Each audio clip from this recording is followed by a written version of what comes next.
के लिए, शिष्य के लिए पिता माता की, गुरु की सेवा से बड़ी कोई संपत्ति है क्या? उससे बड़ी कोई संपत्ति नहीं है।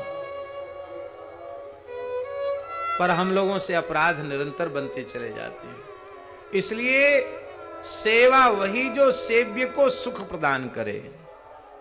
यदि सेव्य सुख प्राप्त नहीं कर रहा है तो वो सेवा के नाम पर किया गया दंभ है, वो सेवा नहीं है। अब सबसे बड़ी संत सेवा, संत सेवा के बिना भगवत प्रेम नहीं मिलेगा। वो संत सेवा क्या? ये महाराज जी की बताई हुई बात बता रहे हैं। संत सेवा क्या है? बोले संत को आह्लादित कर देना। संत कैसे आह्लादित होंगे?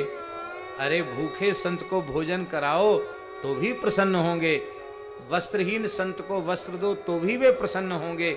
उन्हें कोई आवश्यक वस्तु हो, आवश्यक चीज की आवश्यकता हो, उसकी पूर्ति करना भी सेवा है। लेकिन इन सब पदार्थों को पाकर जितनी प्रसन्नता नहीं होगी, जितनी प्रसन्नता संतों के सामने भगवान के नाम रूप गुण लीला का गायन करो और संत के नेत्रों में आंसू भर आवें, उनका रोमांच हो जाए, उनका हृदय आह्लादित हो जाए, प्रसन्न हो जाए। और महाराज जी उस समय संत जब द्रवित होते हैं तो वही संत का द्रवीभूत अंतःकरण प्रेम का दान कर देता है, भक्ति का दान कर देता है, रस का दान कर देता है। तो महाराज जी कहते थे सबसे बड़ी संत सेवा ये है, संतों के प्राण जीवन धन ठाकुर जी का गुणगान सुना करके उन्हें द्रवित कर देना।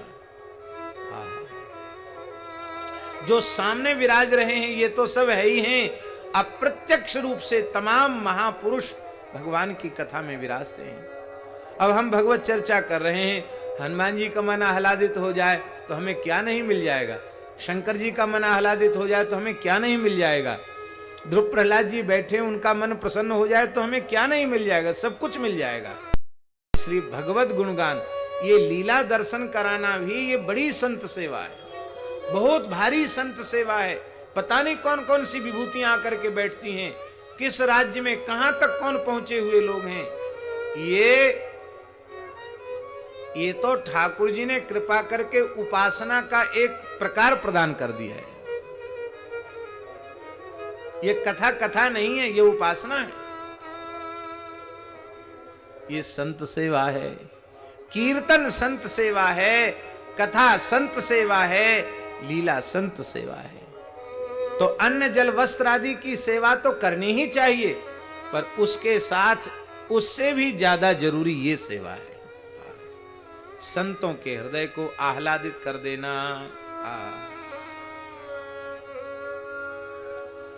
क्या कहें, कई बार कहीं से इतनी प्यारी बात सुनने को मिल जाती है कि यदि मर्यादा न हो तो लगता है इतनी अच्छी बात सुनाने वाले को दौड़ के भर के छाती से लगा लें, ऐसे लगता है। कई बार लीला देख के, कथा सुन के बड़ा आनंद होता है। लगता है ऐसा कि नहीं लगता है? कोई कोई बात ऐसी लग जाती है कि बस लगता है बस हम निहाल हो गए।